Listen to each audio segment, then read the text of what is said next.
ஆண்டவர் உங்களோடு இருப்பாராக, உம் ஆன்மாவோடு இருப்பாராக. புனித யோவான் எழுதிய தூய நற்செய்தியிலிருந்து வாசகம். ஆண்டவரே மாட்சி உமக்கே.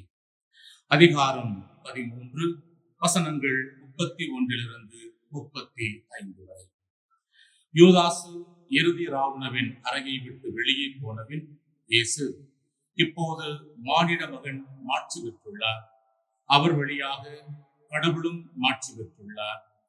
கடவுள் அவர் வழியாக மாட்சி பெற்றாரானால் கடவுளும் தம் வழியாய் அவரை மாட்சிப்படுத்துவார், அதையும் உடனே செய்வார். பிள்ளைகளே, இன்னும் சிறிது காலமே உங்களோடு இருப்பேன். ஒருவர் மற்றவரிடம் அன்பு செலுத்துங்கள் என்னும் புதிய கட்டளையை நான் உங்களுக்கு கொடுக்கிறேன். நான் உங்களிடம் அன்பு செலுத்தியது போல நீங்களும் ஒருவர் மற்றவரிடம் அன்பு செலுத்துங்கள். நீங்கள் ஒருவர் மற்றவருக்கு செலுத்தும் அன்பிலிருந்து நீங்கள் என் சீடர்கள் என்பதை எல்லாரும் அறிந்து கொள்வர் என்கிறார் ஆண்டவர்.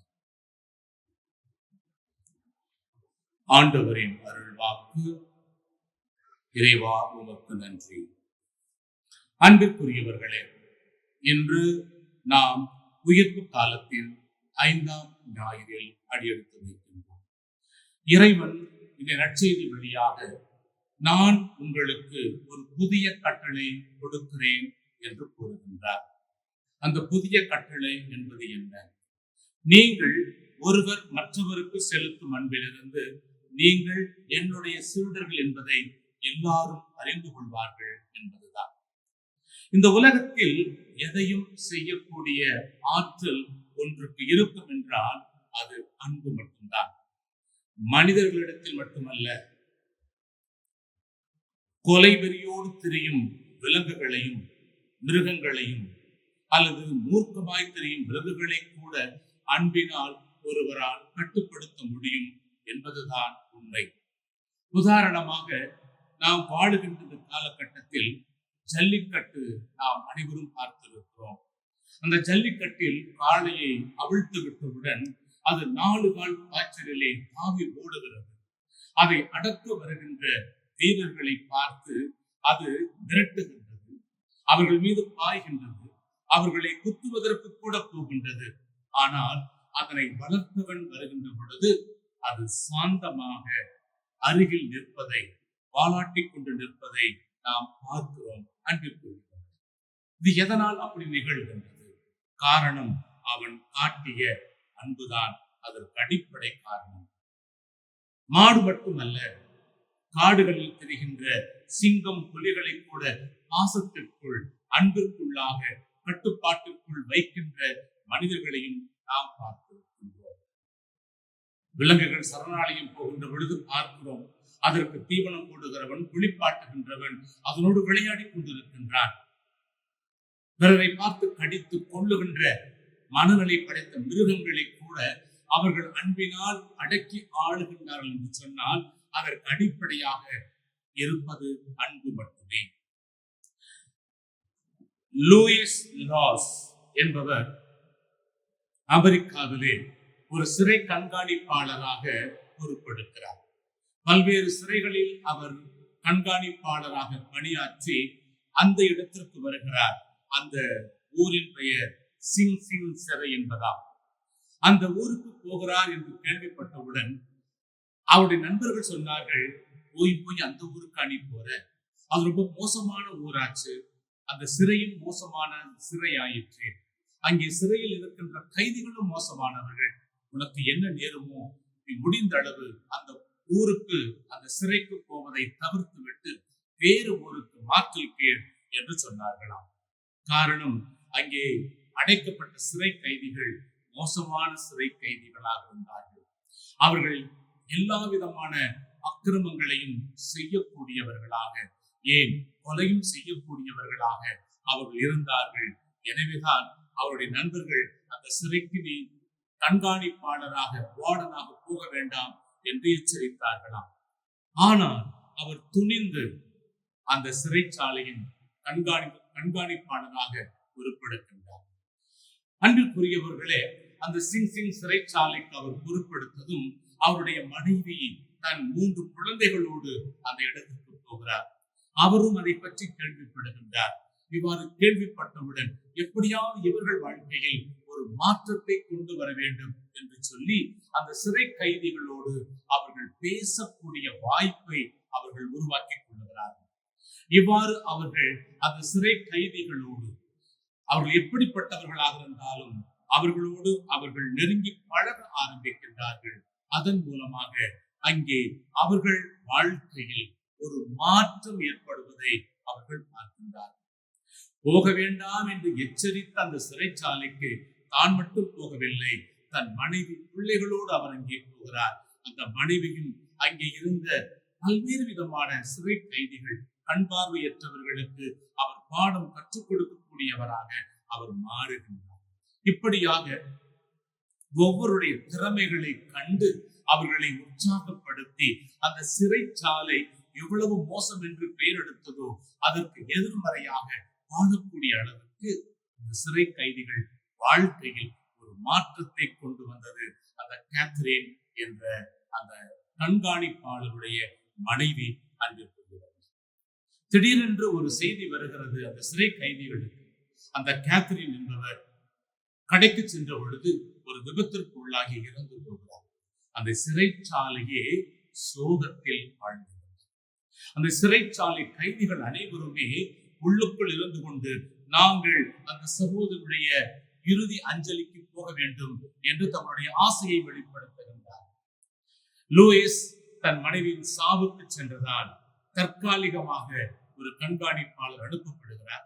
அவரோ இதெல்லாம் முடியாது, அனுப்ப முடியாது என்று அவர் எச்சரிக்கிறார்.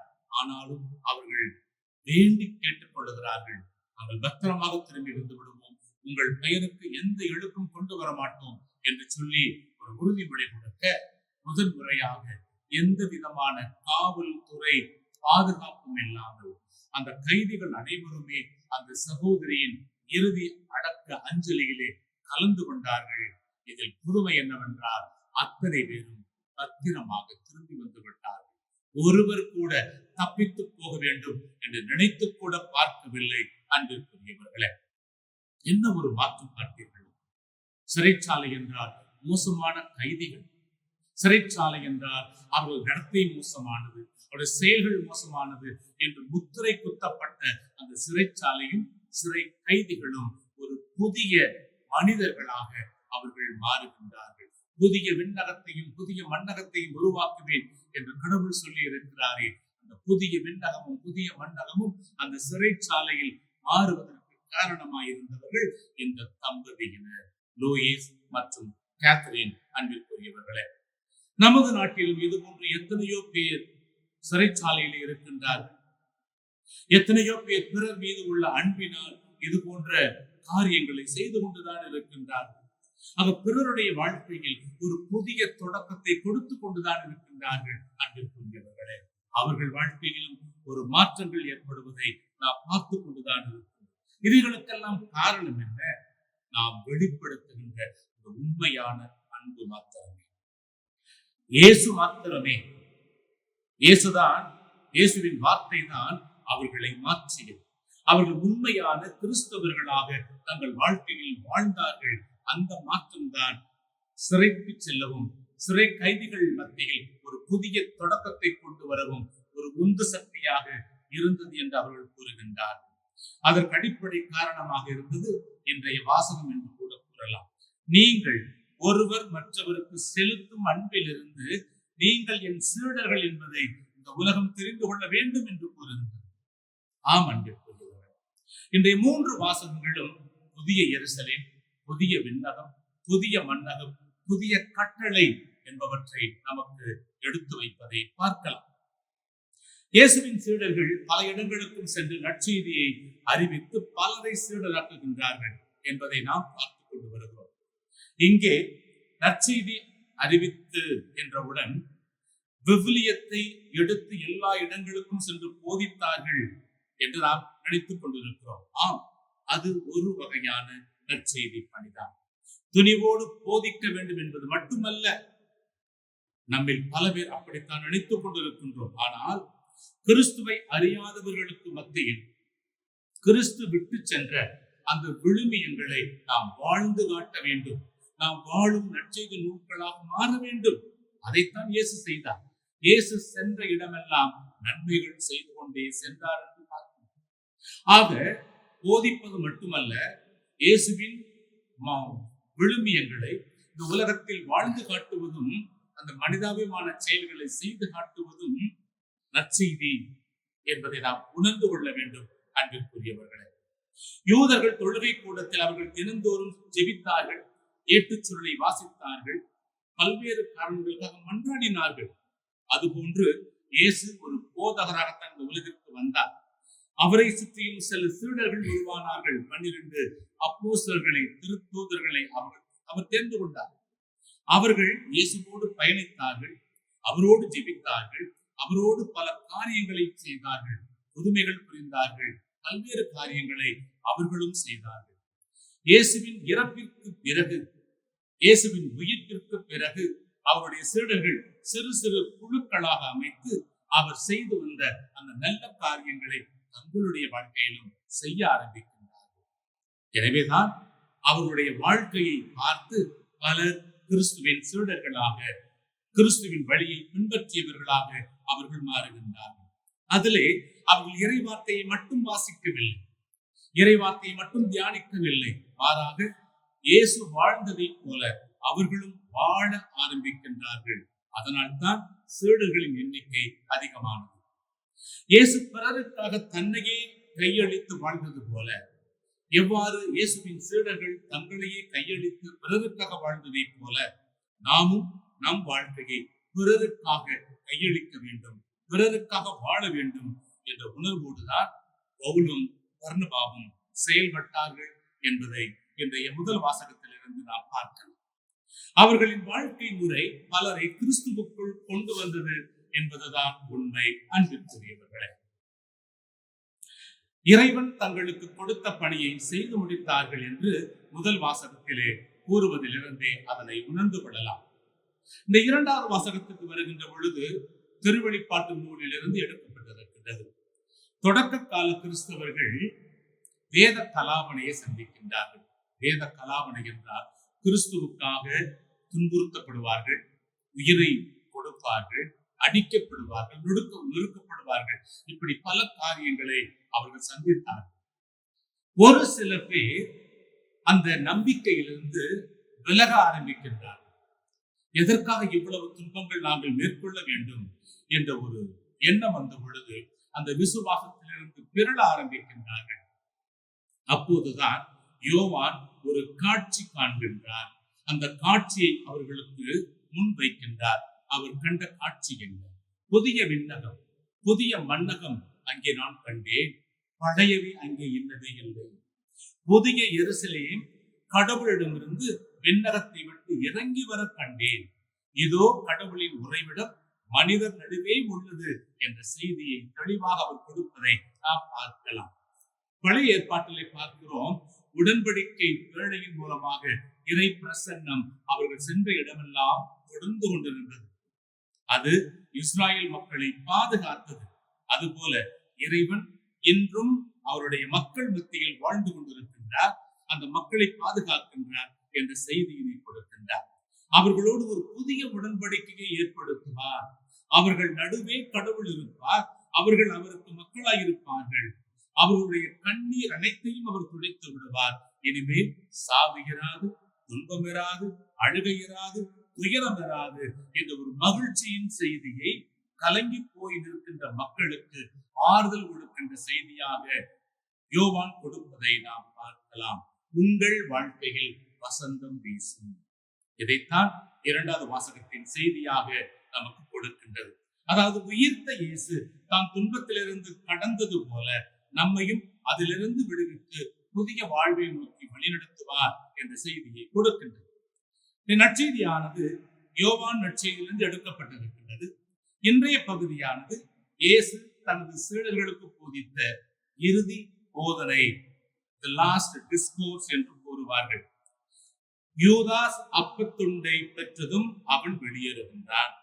அப்போது இயேசு தன் மற்ற சீடர்களை பார்த்து, மானிட மகன் மாட்சி பெற்றுள்ளார், இதன் மூலமாக கடவுளும் ஆட்சி வருகின்றார் என்ற செய்தியை முதல் பகுதியில் கொடுப்பதை பார்க்கிறோம். அவர் கூறுகின்றார், இன்னும் சிறிது காலமே உங்களோடு நான் இருக்க போகிறேன் என்று கூறுகின்றார். அவ்வாறு சொல்வதற்கு முன் உங்களுக்கு நான் ஒரு புதிய கட்டளை கொடுக்கிறேன், பழைய கட்டளை அல்ல, புதிய கட்டளை கொடுப்பேன் என்று கூறுகின்றார். அது என்ன இந்த புதிய கட்டளை? ஒருவர் மற்றவரிடம் அன்பு செலுத்துங்கள், ஒருவர் மற்றவரிடம் அன்பு செலுத்துங்கள் என்பதே அந்த கட்டளை.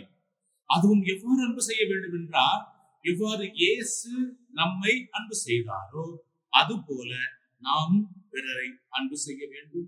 அதுல எந்த குறையும் வைக்கக்கூடாது என்ற செய்தியை கொடுக்கிறார்.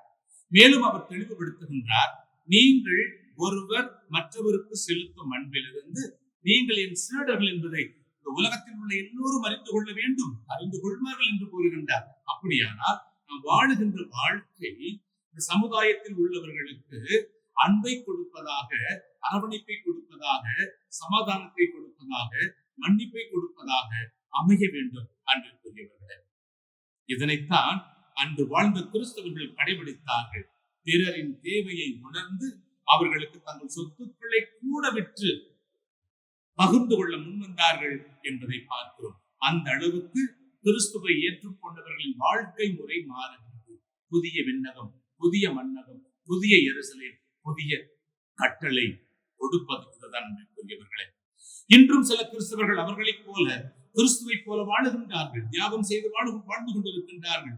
இந்த கேத்தரினை போல, புனித கொல்கத்தா தெரசாவை போல வாழ்ந்து கொண்டிருக்கின்றார்கள். ஆனால் கிறிஸ்தவர்கள் அனைவரும் அவர்களைப் போல வாழ்வதில்லையே. நீங்கள் வாழுகின்றீர்களா? நாங்கள் வாழுகின்றோமா? நம்முடைய வாழ்க்கையை நாம் பரிசோதித்து பார்க்க வேண்டும் அன்பிற்குரியவர்களே. ஆக மறு கிறிஸ்துவாக நாம் ஒவ்வொருவரும் மாற வேண்டும். அதைத்தான் இறைவன் நம்முடைய வாழ்க்கையில் எதிர்பார்க்கின்றார். அப்படியானால் நம்முடைய கிறிஸ்தவ வாழ்வு கிறிஸ்துவுக்கு சான்று பகருகின்ற வாழ்வாக இருக்கின்றதா என்பதை சிந்தித்து பார்க்க அழைக்கப்படுகின்றோம்.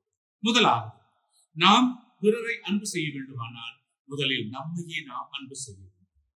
நம்மை நாமே அன்பு செய்யாமல் இருந்தால் நாம் எப்படி பிறரை அன்பு செய்ய முடியும்?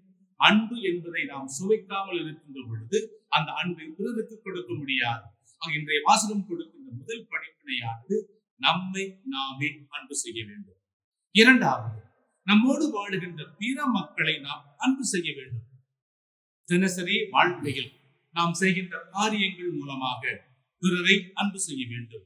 இயேசு எவ்வாறு தான் சென்ற இடமெல்லாம் நன்மைகள் செய்து கொண்டு சென்றாரோ அதுபோல நாம் சந்திக்கின்ற கிறிஸ்தவராக இருக்கலாம், இஸ்லாமியராக இருக்கலாம், இந்து சகோதர சகோதரியாக இருக்கலாம், அவர்கள் மத்தியில் நாம் நன்மைகள் செய்து கொண்டே செல்ல வேண்டும். அப்போது அங்கே குற்றங்கள் குறைகள் இருந்தாலும் அதை நாம் பெரிதுபடுத்த மாட்டோம், அன்பை மட்டுமே பெரிதுபடுத்துவோம்.